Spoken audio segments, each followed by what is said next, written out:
Eu lembro que a primeira vez na minha vida que eu senti necessidade de ganhar dinheiro, antes desse momento eu nunca pensei em ganhar dinheiro. Eu era de uma família de classe média baixa, morava na periferia do Rio de Janeiro, no bairro Jabur. Dentro desse cenário, apesar de ser uma pessoa de classe média baixa, eu fui um adolescente que tinha mãe, tinha pai, tinha apoio familiar, não tinha grandes aspirações. Então não precisava de dinheiro. A primeira vez que eu lembrei, que eu lembro, que eu pensei, cara, eu preciso de dinheiro, foi quando eu me apaixonei por uma mulher. Eu não ia ficar pedindo dinheiro do meu pai, tinha recém sido expulso da escola, não é? Então eu tava meio sem moral em casa, você imagina? Eu pedi dinheiro pro meu pai para namorar, classe média abaixo. Então ali foi a primeira vez que eu pensei, cara, eu preciso ganhar dinheiro. Preciso ganhar dinheiro, eu tinha 18, ela tinha 15, não dava BO nessa época.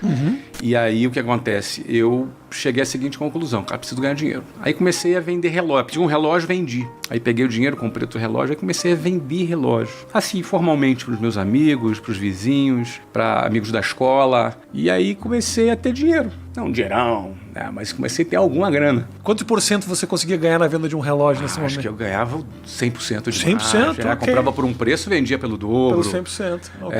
Formal, né? Inclusive é o seguinte, minha venda de relógio prosperou, cara. Comecei minha carreira internacional já aí. Dessa necessidade minha de ganhar dinheiro, eu peguei, cara, eu nunca participei de uma entrevista de emprego. Não sei como é que é isso. O que eu fiz? Bom, deixa eu arrumar um emprego aqui. Só pra ver, só pra ter uma experiência, um bico. Aí cheguei lá, na porta da empresa tinha uma fila rodando o quarteirão.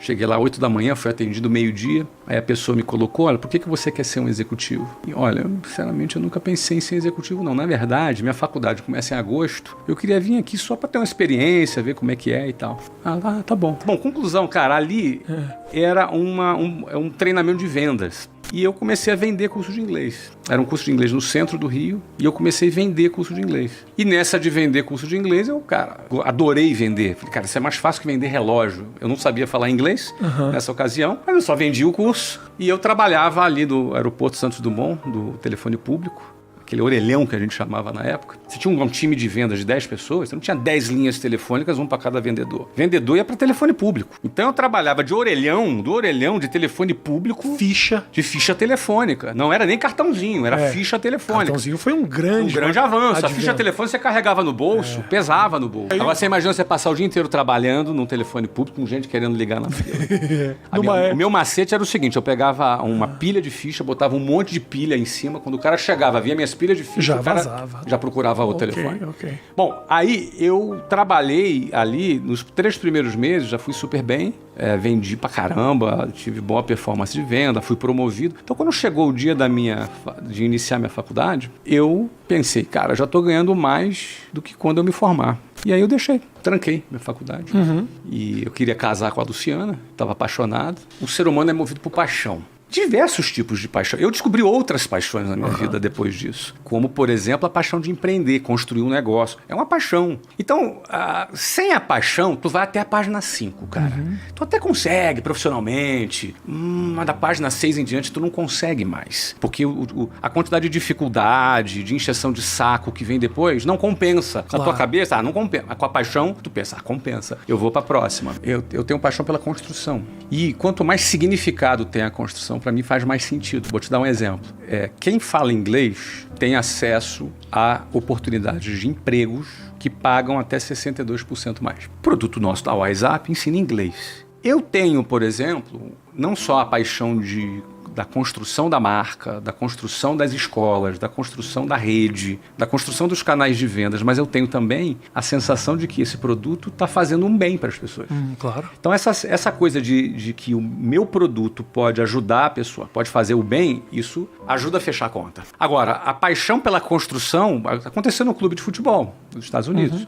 A ideia de pegar um país em que praticamente o futebol estava inexplorado e a gente construir um estádio e a gente fazer uma história no futebol era uma coisa que também me motivava. Do contrário, tu não consegue, porque tem encheção de saco, tem traição, você tem puxada de tapete, você tem de tudo. O que acontece? Quando tu monta a tua própria empresa, tu tá menos suscetível a uma puxada de tapete. Menos, a não ser que seja por um sócio. Então tive alguns episódios desagradáveis com sócios minoritários em que a gente foi lá e resolveu. Então, essas puxadas de tapete acontecem na vida. Você se imaginava um cara rico? Isso foi uma busca pra você? No primeiro momento, não. Teve um momento que eu percebi assim, cara, daqui a um ano eu tô rico. Aconteceu esse momento. Mas antes, o que eu queria era a minha independência financeira para poder me casar com a Luciana. E isso me impulsionou de um jeito, cara. Cara, eu morava no Jabu. Do Jabu até o centro do Rio, onde eu trabalhava, dava 2 horas de ônibus, cara. Você imagina tu aguentar 2 horas de ônibus pra ir e 2 horas pra voltar? E não é 2 horas de ônibus qualquer, não. É ônibus lotado de gente, com um cara na tua frente, com outro cara com um sovaco na tua cara, outro cara se esfregando na tua bunda. Você entendeu? Cara... 2 horas tensas. 2 horas tensas, cara. Dentro do... Aí no ônibus você tinha assalto, assédio de mulher, briga, você tinha... Cara, era uma aventura. Cada viagem, que a gente chamava de viagem, era uma aventura.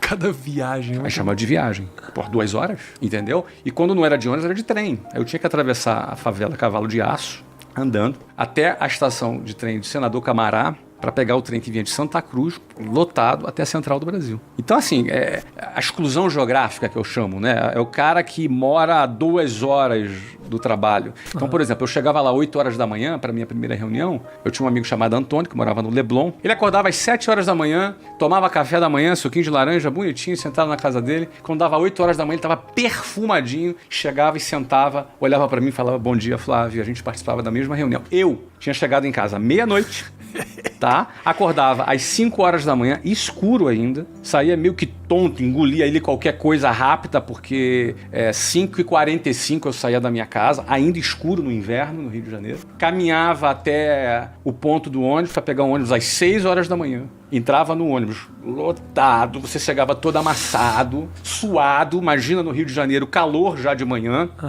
30 graus às 6 horas da manhã, 35 graus às 7h40 da manhã. Você já ali suado, com um malandro suado do teu lado, e aí você olhando pro relógio, indo correndo para chegar lá, sentava 8 horas da manhã, já todo amassado, aí virava pro lado, bom dia, Antônio. Então, o que acontece? Tava lá o Antônio e o Flávio.